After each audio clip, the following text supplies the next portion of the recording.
Welcome to plus TV Telangana. ప్రస్తుతం మనం ఉస్మానియా యూనివర్సిటీలో ఆర్ట్స్ కాలేజ్ ముందు తెలంగాణ మలిదశ ఉద్యమ తొలి అమరుడు శ్రీకాంతాచారి యొక్క 16వ వర్ధంతి సందర్భంగా ఇది ఉస్మానియాలో ఉన్నటువంటి విద్యార్థి నాయకులంతా కూడా పెద్ద ఎత్తున అతనికి వర్ధంతి నివాళులు అర్పించడం జరిగింది. మాట్లాడదాం అసలు నిజంగా తెలంగాణ వచ్చిన తర్వాత, తెలంగాణ వచ్చి 1200 మంది బలిదానాలు అయిన తర్వాత నిజంగా అనుకున్న తెలంగాణ వచ్చింది. ఏదైతే నీళ్లు నిధులు నియామకాలు అని చెప్పేసి అంత పెద్ద పోరాటంలో అమరులైలో నిజంగా అంత పెద్ద ప్రత్యేక తెలంగాణ వచ్చిందా, ఇంకేమన్నా మళ్ళీ సాధించేది ఉందా? మాట్లాడదాం మనతో పాటు విద్యార్థి నాయకులు. అన్న చెప్పండి, ఎట్లా చూస్తారు ఇంతమంది బలిదానాలు అయిన తర్వాత మళ్ళీ ఇప్పటికీ కూడా నీళ్ళ కోసం నిధుల కోసం రోడ్లపైన కొట్టడం జరుగుతున్నాయి, ఏం చెప్పాలి? ముందుగా ఈరోజు తెలంగాణ మలిదశ విద్యార్థి అమరవీరుడు శ్రీకాంత్ గారికి జోహార్లు అర్పిస్తూ, వాస్తవానికి ఈరోజు తెలంగాణ రాష్ట్రం దాదాపు విద్యార్థుల అమరుల మీద పునాదుల మీద పుట్టిన తెలంగాణలో ఈరోజు శ్రీకాంతాచారి లాంటి వర్ధంతులు రాష్ట్ర ప్రభుత్వము అధికారంగా నిలిచిన ఈరోజు సోయిమర్చి ఈరోజు గాలి కొద్దించిన పరిస్థితిని మేము విద్యార్థి సంఘాలు తీవ్రంగా ఖండిస్తూ ఉన్నాము. మేము డిమాండ్ ఏంటంటే, కోరేది ఏంటంటే, శ్రీకాంతాచారిని వర్ధంతిని ముందుగా ప్రభుత్వ పరంగా జరుపుకోవాలి, దాన్ని ప్రభుత్వం నిర్వహించాలి ప్రతి ఏడా. అదేవిధంగా శ్రీకాంతాచారి పేరు మీద ఏదైనా కళాశాల కావచ్చు, ఏదైనా లైబ్రరీకి వారి పేరు ప్రకటించాలి. అదేవిధంగా శ్రీకాంతాచారి అమరుడైన వారి స్ఫూర్తిని నేటి తరానికి అందించాలి.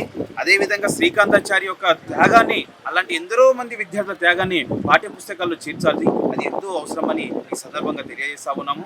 అదేవిధంగా వారి కుటుంబాన్ని కూడా ప్రభుత్వం గుర్తించి వారికి క్యాబినెట్లో కావచ్చు, లేకుంటే మండలిలో తీసుకోవాలని కూడా విద్యార్థి సంఘాల తరఫున మేము డిమాండ్ చేస్తా ఉన్నాము.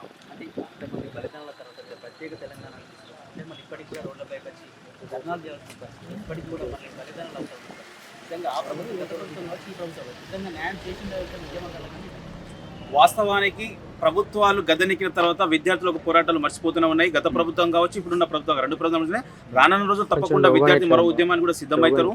ఇప్పటికీ దాదాపు 8,000 పైకోటించుకున్న ఫీజు రియంబర్స్మెంట్ విడుదల చేయలేదు.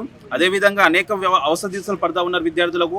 హాస్టల్ వసతులు సరిగా లేవు, ఫీజు రియంబర్స్మెంట్ సరిగా రాక, అదేవిధంగా ఉపాధ్యాయుల రిక్రూట్మెంట్ సరిగా లేక విద్యార్థులు చాలా మంది ఇబ్బంది పడతా ఉన్నారు. ప్రత్యేక తెలంగాణ తీసుకున్న తర్వాత కూడా విద్యార్థుల భవిష్యత్తులో ఎలాంటి మార్పులు రాలేదు, ఎలాంటి నోటిఫికేషన్లు కూడా అన్ని అవకతవకలు జరుగుతూ ఉన్నాయి.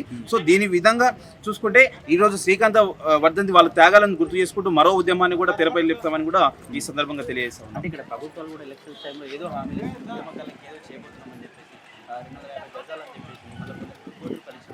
మరి మిగతా వాళ్ళ పరిస్థితి ఓన్లీ 10 మంది మాత్రమే ఉన్నారు. 100 మంది కూడా చనిపోయిన పరిస్థితి. వాళ్ళందరి కుటుంబాన్ని ఆదుకోవాలి కదా. మరి దాని తరఫున మీ విద్యార్థి నాయకులు చెప్పండి పోరాడుతున్నారు. ప్రభుత్వం ఏం చేస్తుందంటే, వాళ్ళ పూట గడపడం కోసము ఒకరిని ఇద్దరు ముద్దలు వేసుకొని ఏదో అప్పటికి గూటకు హామీలు ఇచ్చి ప్రభుత్వం ముందుకు సాగుతూ ఉన్నది.